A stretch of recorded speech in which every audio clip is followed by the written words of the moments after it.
وما أرسلنا قبلك إلا رجالا نوحي إليهم فاسألوا أهل الذكر. اعوذ باللہ من الشیطان الرجیم. بسم اللہ الرحمن الرحیم. الحمد للہ رب العالمین والصلاة والسلام علی اشرف الانبیاء والمرسلین وعلی آلہ الذین اذھب عنہم الرجس اہل البیت وطہرہم تطہیرا. اما بعد. ناظرین کرام، سلام علیکم. دینی احکام میں آپ سبھی کا استقبال ہے، جس میں ہم آپ کی خدمت میں سوال و جواب کی صورت میں احکام شریعہ بیان کرتے ہیں. اور آپ کو یاد ہوگا کہ کل ہم نے آپ کی خدمت میں عبادات میں وضو کے احکام بیان کیے ہیں، اور گفتگو کا سلسلہ یہاں تک پہنچایا ہے کہ وضو میں سر کے کس حصے پر مسح کیا جائے گا. تو ہم نے آپ کی خدمت میں یہ واضح کیا ہے کہ سر کے چاروں حصوں میں سے سامنے والا جو سر کا حصہ ہے، اس پر جہاں بھی اور جس انداز میں بھی مسح کیا جائے کافی ہے. لیکن احتیاط مستحب کی بنا پر سر کا مسح لمبائی کے اعتبار سے 1 انگلی کے برابر اور چوڑائی کے اعتبار سے 3 ملی ہوئی انگلیوں کے برابر کیا جائے تو یہ فعل مستحب ہے. آج بھی ہم اپنی گفتگو کو کل کی گفتگو سے مربوط کرتے ہوئے اسی سلسلے پر گفتگو کریں گے. تو آئیے پھر شروع کرتے ہیں. آج کا ہمارا پہلا سوال آپ کی خدمت میں یہ ہے: سر کا مسح سر کی کھال یعنی جلد پر کرنا ضروری ہے؟ جی، آپ کا سوال ہے کہ کیا سر کا مسح سر کی جلد یعنی سر کی کھال پر کرنا ضروری ہے؟ تو آپ کے سوال کا جواب پیش خدمت ہے. یہ ضروری نہیں ہے کہ سر کا مسح سر کی کھال یعنی جلد پر ہی کیا جائے، بلکہ اگر بالوں پر بھی کر لیا جائے گا تو سر کا مسح درست ہے. لیکن اس صورت میں کہ اگر انسان کے سر کے بال اتنے لمبے ہوں کہ وہ کنگھا کرنے سے چہرے پر آ گرے، تو اس کے لیے ضروری ہے کہ وہ پھر سر کے بالوں کے درمیان میں مانگ نکال لے اور اس پر مسح کرے. لیکن اگر کسی انسان کے سر کے بال اتنے لمبے ہیں کہ وہ اس حصے کی طرف سے اس حصے پر آ جاتے ہیں، اور کوئی شخص اس صورت میں سر کے بال کو سامنے کی جانب جمع کر کے اس پہ مسح کرے، تو اس صورت میں اس کا مسح درست نہ ہوگا بلکہ باطل ہو جائے گا. لیکن ہاں، اگر انسان کے چھوٹے بال ہیں یعنی وہ سر پر چہرے پر نہیں آ کر گر رہے ہیں، تو ایسی صورت میں بالوں پر بھی مسح کرنا درست ہے.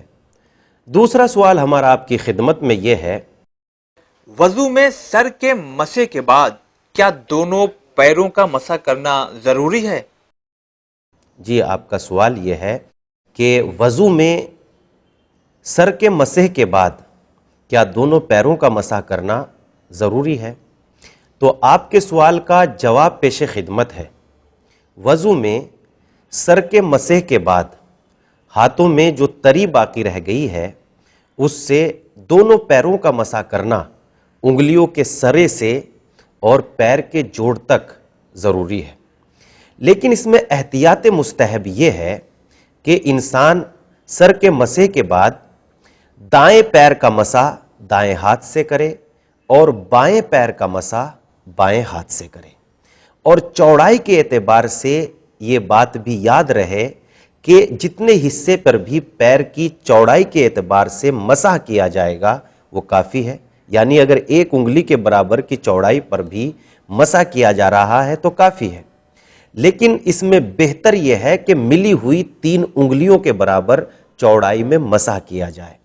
اور اس سے بھی بہتر یہ ہے کہ پیروں کے اوپری حصے کا مسح یعنی انگلی کے سروں سے لے کر پیر کے جوڑ کا ہاتھ کی پوری ہتھیلی سے کیا جائے. اور اس میں احتیاط یہ ہے کہ پیروں کا مسح کرتے وقت ہاتھوں کو انگلیوں کے سروں پر رکھے، پیر کی انگلیوں کے سروں پر رکھے اور جوڑ تک کھینچے. اس صورت میں پیروں کا مسح صحیح ہو جائے گا. تیسرا سوال ہمارا آپ کی خدمت میں یہ ہے: وضو میں مسح کرتے وقت کیا ہاتھ کو روک کر سر اور پیروں کو حرکت دی جا سکتی ہے؟ جی، آپ کا سوال یہ ہے کہ کیا وضو میں سر اور پیروں کا مسح کرتے وقت ہاتھوں کو ساکن رکھا جا سکتا ہے اور سر یا پیر کو حرکت دی جا سکتی ہے؟ آپ کے سوال کا جواب پیش خدمت ہے۔ وضو میں سر اور پیروں کا مسح کرتے وقت ہاتھوں کو حرکت دی جائے گی، سر یا پیروں کو حرکت نہیں دی جائے گی۔ یعنی اس طریقے سے مسح نہیں کیا جا سکتا کہ انسان یہاں پر ہاتھ رکھے اور بجائے ہاتھ کو کھینچنے کے وہ سر کو اس طریقے سے کھینچے، یا پیروں پر ہاتھ رکھے اور بجائے ہاتھ کو کھینچنے کے پیروں کو حرکت دے، تو اس صورت میں اس کا مسح صحیح نہیں ہوگا بلکہ باطل ہو جائے گا۔ لیکن ہاں، اگر مسح کرتے وقت سر یا پیروں کو معمولی سی حرکت ہو جاتی ہے تو اس صورت میں مسح صحیح ہے اور اس حرکت میں کوئی حرج نہیں ہے۔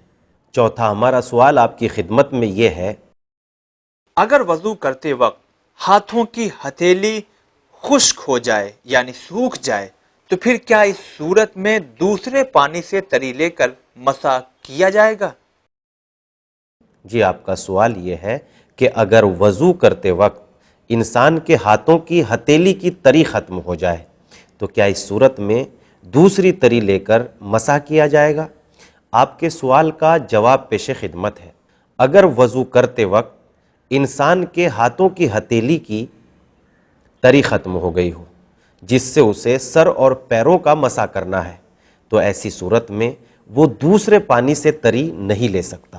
اگر وہ ایسا کرے گا تو اس کی وضو باطل ہو جائے گی۔ البتہ وہ ایسی صورت میں اپنی داڑھی سے تری لے سکتا ہے اور سر اور پیروں کا مسح کرے تو اس کا وضو صحیح ہو جائے گا، لیکن داڑھی کے علاوہ کسی اور جگہ سے تری لینا محل اشکال ہے، اس میں وضو صحیح نہ ہوگا۔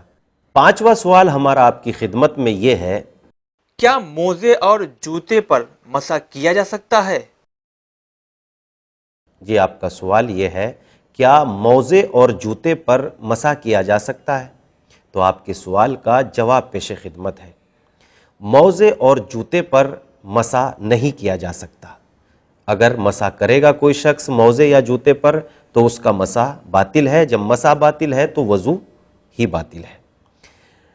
لیکن ایسی صورت میں کہ کسی انسان کو چور یا درندے کا خطرہ ہو یا اتنی زیادہ سردی ہو کہ موزے یا جوتے نہیں اتارے جا سکتے تو ایسی صورت میں وہ موزے اور جوتے پر مسح کر لے گا، لیکن اس کے ساتھ ساتھ اسے تیمم کرنا بھی ضروری ہے۔ لیکن البتہ تقیہ کی صورت میں انسان موزے اور جوتے پر مسح کر سکتا ہے۔ تو ناظرین، آج دینی احکام میں بس اتنا ہی۔ ہم چاہیں گے آپ سے اجازت، لیکن ایک حدیث معصوم کے بعد حضرت علی علیہ السلام نے ارشاد فرمایا، میں ایک روز پیغمبر اسلام صلی اللہ علیہ وآلہ وسلم کی خدمت میں حاضر ہوا اور میں نے آپ سے کہا، یا رسول اللہ کچھ نصیحت فرمائیے۔ تو اللہ کے رسول صلی اللہ علیہ وآلہ وسلم نے ارشاد فرمایا، اے علی، یہ کہو کہ اللہ میرا رب ہے اور بس اس پر ثابت قدم ہو جاؤ۔ یعنی اس کا مطلب یہ ہے کہ جب پروردگار عالم ہمارا پالن ہار ہے تو بس ہمیں ہر آرزو اور ہر امید اسی سے رکھنا چاہیے۔ خدا حافظ۔